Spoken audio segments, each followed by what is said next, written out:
నియోజకవర్గ పరిశీలకులైనటువంటి మిత్రులు చెంచయ్య నాయుడు గారికి, తమ్ముడు బీజేపీ వంశీకృష్ణకు, వేదికను అలంకరించినటువంటి తెలుగుదేశం, జనసేన, బీజేపీ నాయకులకు, వేదిక ముందు కూర్చున్నటువంటి 3 పార్టీల నాయకులు, కార్యకర్తలకు, మహిళా మనులకు, పత్రికా ప్రతినిధులకు అందరికీ కూడా పేరు పేరున శిరస్సు వంచి నమస్కారాలు తెలియజేసుకుంటున్నా.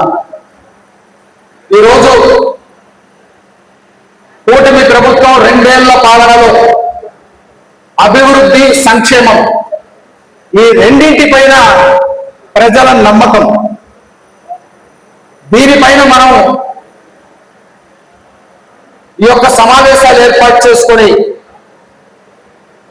ప్రజలందరికీ కూడా కూటమి ప్రభుత్వం చేస్తున్నటువంటి సంక్షేమాలు, అభివృద్ధిని, ప్రజలు ఎంతవరకు సంతోషంగా ఉన్నారు, ఈ కూటమి ప్రభుత్వంతో ప్రజలందరూ బాగున్నారా అనే విషయాన్ని ప్రజల వద్దకు వెళ్ళి తెలుసుకొని ఈ కూటమి ప్రభుత్వం చేసినటువంటి విజయాలన్నీ కూడా ప్రజలకు తెలియజేసే విధంగా ఈ కార్యక్రమాలను ఏర్పాటు చేసి మీ అందరికీ కూడా కొన్ని విషయాలను తెలియపరుస్తా ఉన్నారు.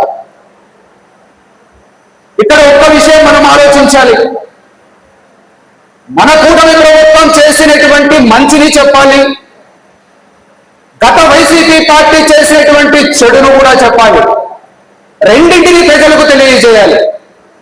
అప్పుడే ప్రజలకు ఈ రెండింటి ప్రభుత్వాల మధ్య తేడా ఏదనేది ఖచ్చితంగా తెలుస్తుంది. ఎందుకంటే 2 సంవత్సరాలకే అప్పుడే మొదలు పెట్టారు డ్రామాలు.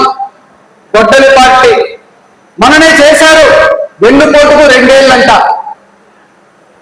వెన్నుపోటుకు 2 ఏళ్ళనే కార్యక్రమాన్ని చేయడానికి వీరికి ఏం అర్హత ఉందో ఒక్కసారి వైసీపీ పార్టీ వాళ్ళు ఆత్మ విమర్శన చేసుకోమని చెప్తున్నాం. నిజంగానే వెన్నుపోటుకు 2000 అని మేము కూడా చెప్తున్నాం. అయితే ఎప్పుడైతే నువ్వు ప్రజలను నమ్మించి ఒక్క ఛాన్స్ అని అడిగి అధికారంలోకి వచ్చిన తర్వాత ప్రజలకు వెన్నుపోటు పొడిచావో అది గుర్తు పెట్టుకున్న ప్రజలు నీకు వెన్నుపోటు పొడిచి 2 సంవత్సరాలైంది నిజం. అందుకే నువ్వు వెన్నుపోటు దినోత్సవాన్ని చేసుకున్నావు. ఒక పక్క చూస్తే వృద్ధులకు, అవ్వాతాతలకు, వితంతులకు, వికలాంగులకు వచ్చిన వెంటనే పెన్షన్ 3000 చేస్తానన్నావు. సంవత్సరానికి 250 పెంచుతూ 5 సంవత్సరాలు పట్టింది నువ్వు 3000 చేయడానికి. ఆ విషయం కోసం కూడా ప్రజలు మనసులో పెట్టుకున్నారు. నీకు వెన్నుపోటు పొడిచారు. 11 సీట్లతో నీకు సమాధి కట్టారు. నువ్వు ఇంట్లో కూర్చున్నావు. కాబట్టి నువ్వు చేసుకోవాల్సిందే వెన్నుపోటు దినోత్సవం. చెప్పుకుంటే కూటమి ప్రభుత్వం ఇప్పటికే చెప్పినవే కాకుండా చెప్పనివి కూడా చేసి చూపించింది. అయితే చెయ్యనివి 1-6 మిగిలింటే వాటిని ప్రశ్నిస్తున్నారు గొడ్డలి పార్టీ. మేము ఒకటే చెప్తున్నాం, 2 సంవత్సరాల్లోనే ఇంత చేసిన వాళ్ళ ఆ చిన్న అరాపరావి 3 సంవత్సరాల్లో చేయలేమా? 1 సంవత్సరం రాబోయే 3వ సంవత్సరంలోనే చేసి చూపిస్తుంది కూటమి ప్రభుత్వం. తర్వాత నువ్వేం చెప్తావో చెప్పు, మాట్లాడదాం. ఆ రోజు ఈరోజు కూటమి ప్రభుత్వం కేంద్రంలో నరేంద్ర మోదీ గారు, రాష్ట్రంలో జనసేన పవన్ కళ్యాణ్ గారు, ఇటు చంద్రబాబు నాయుడు గారు, అటు నారా లోకేష్ గారు నిరంతరం ఆలోచన ఒక్కటే, ప్రజా సంక్షేమం, రాష్ట్ర అభివృద్ధి. నరేంద్ర మోదీ గారి సహాయ సహకారాలు మెండుగా ఉన్నాయి రాష్ట్రానికి.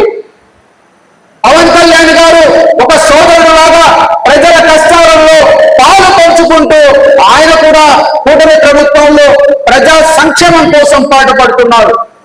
అందుకే డబుల్ ఇంజిన్ సర్కార్ అన్నారు. డబుల్ ఇంజిన్ సర్కార్ నిజంగానే ఇంకా 15 సంవత్సరాలు ఈ ప్రజల ఆశీస్సులతో ఖచ్చితంగా ఉంటుంది. ఇది కావాలంటే వైసీపీ పార్టీలో నోట్ చేసుకోవచ్చు. వైసీపీ పార్టీ వాళ్ళ కథ ఎలా ఉంటుందంటే, ఒక చిన్న కథ చెప్తా. ఈ మధ్య నేను ఒక పని మీద ఎక్కడికో వెళ్ళొస్తుంటే మధ్యలో నా స్కూటర్ ఆగిపోయింది. అది ఎందుకు ఆగిపోయిందో నాకు తెలియదు. సరే నడిచిపోదామని స్కూటర్ని పక్కన పెట్టేశా.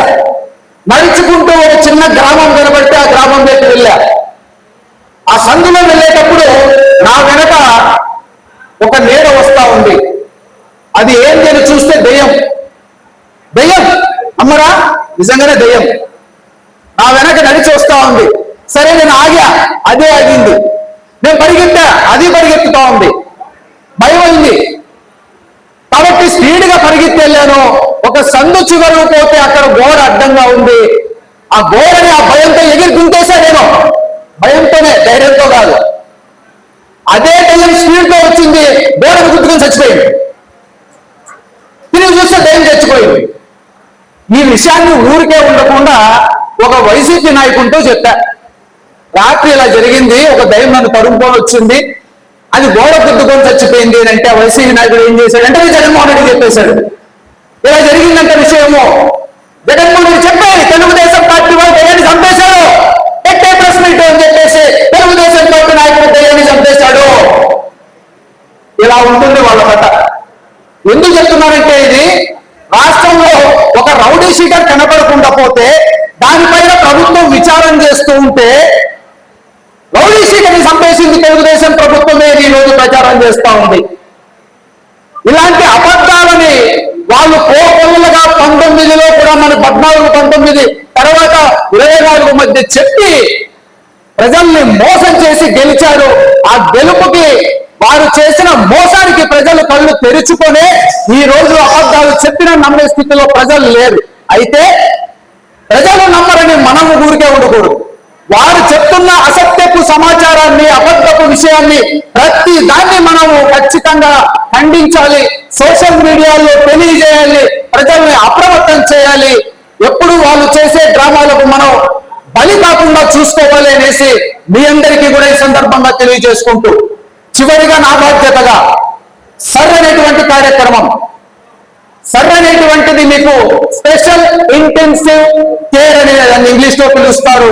అదే తెలుగులో అయితే ప్రత్యేక సమగ్ర విచారణ ఓటర్ల కార్యక్రమంలో ప్రతి 20 సంవత్సరాలకు ఒక్కసారి కేంద్ర ఎన్నికల కమిషన్ ఓట్లన్నింటినీ కూడా జీరో చేసి మళ్ళీ సమగ్రంగా విచారణ చేసి వాటిలో తీసివేయాల్సినవి, యాడ్ చేయాల్సినవి ఇవన్నీ సమగ్రంగా విచారణ చేసి ఓట్లని మళ్ళీ పదిలపరుస్తుంది. ఆ కార్యక్రమం మనకిప్పుడు మొదలైంది, జరుగుతూ ఉంది.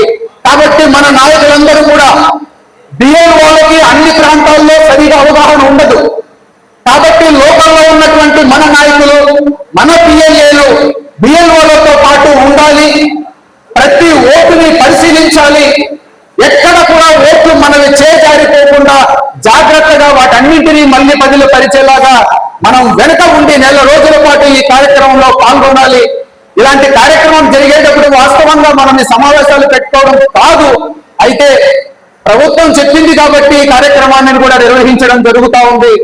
రేపటి నుంచి ఈ సరైనటువంటి కార్యక్రమంలో అందరం కూడా నెల రోజులు పూర్తి ధ్యాస దాని మీద పెడదాం. ఎందుకంటే నెక్స్ట్ మళ్ళీ పంచాయతీ ఎన్నికలు ఉన్నాయి, మున్సిపల్ ఎన్నికలు ఉన్నాయి, ఎంపీటీసీ జెడ్పీసీ ఎన్నికలు ఉన్నాయి. ఓట్లను మనం జాగ్రత్తగా కాపాడుకొని కొత్త ఓట్లను కూడా నమోదు చేయించుకున్నట్లయితే మనం ఖచ్చితంగా మళ్ళీ గెలవాలి. అన్ని పంచాయతీలు, అన్ని ఎంపీటీసీలు, అన్ని జెడ్పీటీసీలు కూటమి ప్రభుత్వం కైవసం చేసుకుంటేనే అభివృద్ధి అనేది ఈ 3 సంవత్సరాల్లో కూడా పల్లెల్లో, గ్రామాల్లో అన్నింటిలో జరుగుతుంది.